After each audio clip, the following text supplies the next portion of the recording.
one of the questions I wanted to ask you, because I'm very worried about the young people today, because they exposed literally from the womb and non-stop. And I've even now read stories of twins being born with brain tumors. I mean, how crazy is that?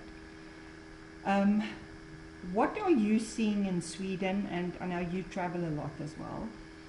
Well, in yeah. terms of exposure to children and the sort of symptoms that parents should look out for. Well, I mean, to begin with, they are not only exposed from the womb, they are exposed as progenitor cells in the testicles and the ovaries of the man and the woman. So they are really exposed a whole life. And as you say, every time I walk around or travel around, I think a lot about the children I meet and the teenagers, what kind of future they actually already have been installed into by being exposed 24/7, whole body, wherever they are. And in Sweden, yet, I have not heard about any childhood tumors or cancers. But don't forget that from 2001, the World Health Organization in Geneva in Switzerland has cancer classified so-called power-frequent magnetic fields and its association to childhood leukemia. And power-frequent magnetic field is a long name for household electricity. And if you look on the power density, the sources, you can ask, where in my house or in my school do I have the highest levels of such extremely low frequency fields? And the answer is, you have it from your laptop, your tablet, and above all, from your cell phone. They are extremely high on these fields. And kids are exposed all the time. I saw today 2 toddlers playing around with mommy's cell phone. And, you know, you want to sort of step up and go to the mother and say, hey, don't do that. But I mean, I'm not in a situation to act in that way.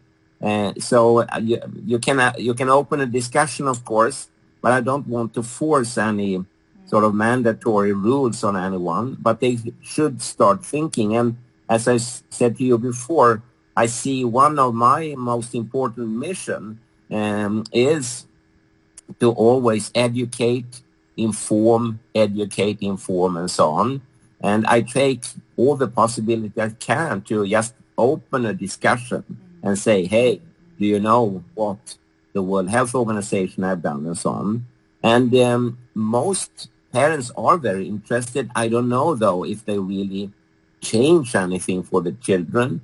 And at the same time, the most common question I get is, again, from parents, and they're asking me, you know, this cell phone, this smartphone, is it safe for my child? And I have to be honest and always say, no, sorry, I cannot say that.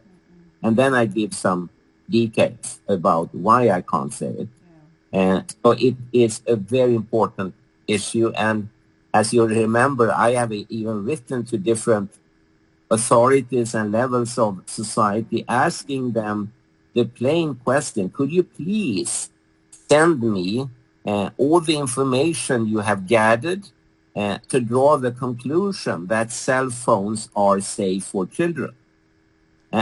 And so far, I have received nothing, just nothing. And you remember also February 7 in 2019, when the American Senator Richard Blumenthal asked that question to the telecom industry, to the operators, and to the Food and Drug Administration of the United States, and to their Federal Communication Commission, and they all went, we don't have any such data. And as he concluded, it is like flying blind with mankind, you know, and it's true. They are taking an enormous chance, and in the background, of course, someone, and I have to include myself, actually, because someone could be myself in the sense that Sweden has earned enormous amounts of money from Ericsson telecommunication through taxation, which has dripped down to the Swedish society. A lot of the Swedish wealth is based on that technology. And so we are all kind of in it together, but we need to start a discussion, start to educate, start to inform. And I think Richard Blumenthal was very, very good when he asked these questions, but he should have said something more, namely that he was one of the senators that signed one of the bills allowing the blanketing of the United States for 5G. He kind of forgot that, Yeah. I recently, just to hook onto the children, I recently saw a mother. She was holding her baby like this, and right behind the head of the baby, she was holding her cell phone. The baby was sleeping, and I'm just in a shopping mall, and I couldn't stand it. I went up to her and I said to her, "Are you aware of the health effects of that phone on your child, and it being so close to his head, and his head is not developed, so it's very penetrable." But she just said, sorry. And I said, no, I don't want you to be sorry. I just want you to be aware. But she didn't. I walked away and she didn't do anything. She kept on. But the thing I wanted to ask you, the thing that worries me most about children is especially small children. What I see is these small children and they're having behavioral problems. They're moody, they act out, and parents see it as they're just naughty or whatever they think. But they don't make the connection. What do you see from your point of view? How do children respond negatively to EMF? Or how does it manifest with a child that can't speak for itself?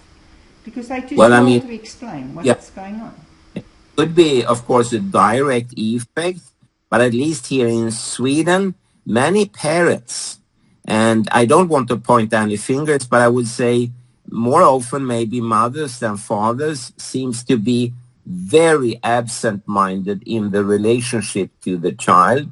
And the mother is constantly, on her smartphone. I don't know what she's doing.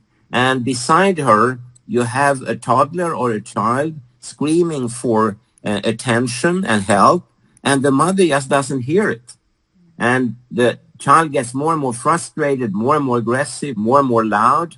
And she just continues, She's absorbed by this smartphone. And so it could be a behavioral effect. And it's odd that you asked, was this very morning, this day, I had a rather lengthy discussion about the general state of aggression in our societies. And that a lot of it has increased. The people are more, I don't know the English, they are more itchy. They are very quick to react with a fist or start a fight or something, and with very harsh language. They are yelling at each other, in the buses and in the trams and so on. I don't know why they're doing it, but it could definitely be a behavioral effect.